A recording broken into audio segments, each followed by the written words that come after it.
This exhibition, WYETH, Andrew and Jamie in the studio, was developed to show two artists of an artistic dynasty from the United States. They both learned spiritually from their father, N.C., Andrew's father, N.C. Wyeth, and Jamie's grandfather. We just wanted to have a dialogue between Jamie and Andrew Wyeth.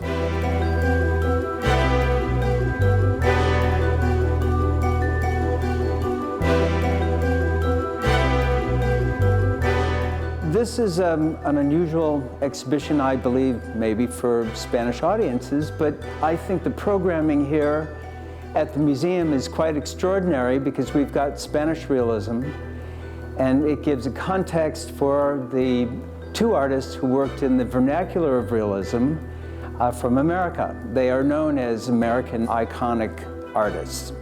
Perhaps the most famous painting in the United States is Christina's World by Andrew Wyeth, which is at MoMA. Is it in Madrid? No, they never lend it, but we've got everything else by Andrew Wyeth and his son Jamie. What makes these paintings quite extraordinary is that they move us in a way that perhaps not all artists do who work in the vernacular of realism. Some people have actually said that they've cried in front of paintings by Andrew Wyeth. What the two artists are doing is that they're expressing emotional content that they felt by looking at particular and peculiar objects. What you're also going to see in this exhibition is their adherence to place, both to Mid-Coast Maine as well as to the Brandywine River Valley, as well as to their adherence to very close friends or individuals that they painted, such as Shorty, such as Andy Warhol, Orca Bates, Christina Olsen, Alvaro Olsen, Siri Erickson, and others.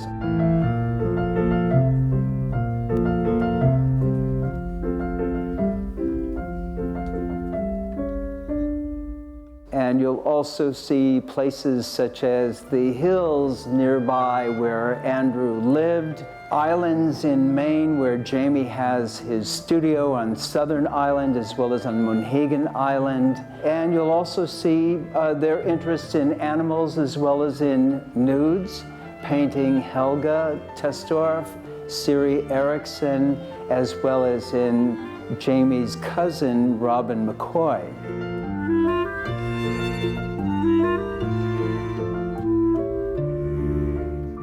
You'll then segue into an interesting gallery to show the two sides of how these artists were both exuberant painters and really messy, but at the same time they had this incredible ability to be quite refined and finicky in their approach. We're dealing with two artists who never really veered from realism. That's a disparaging word that's used for many artists today completely.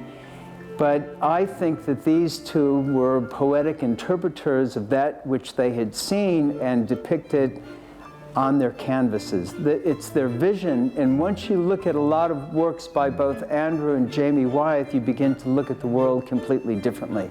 You have your moments in which you see this fleeting moment of what they wanted to capture, and they go, oh my God, I'm acting and I'm really looking like Andrew Wyeth. And I have this bizarre sense of macabre sense of humor, like Jamie, of showing a man who's screaming with a lobster bid in plastic because he's completely drunk, because he saw the woman of the hotel, the building right behind his shoulder, walking around nude on Monhegan Island. And I think that America should be incredibly proud to share two artists to your Spanish audiences to come and see this exhibition.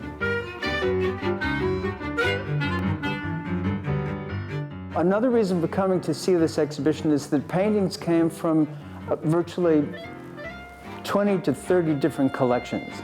When you put together exhibitions, it's like putting together a movie.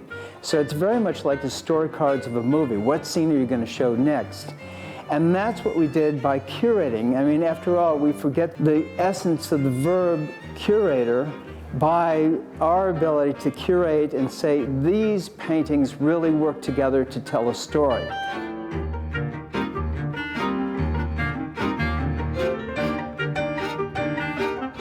The other thing about this exhibition that I want to warn everybody, so it's the kind of show that you're going to come back again and again and again, and what you're going to take away is a rich understanding of two artists that you didn't know about. These are two artists that not many people in this part of the world know about, but they're all going to have a richer life because they've experienced the work of Andrew and Jamie Wyeth.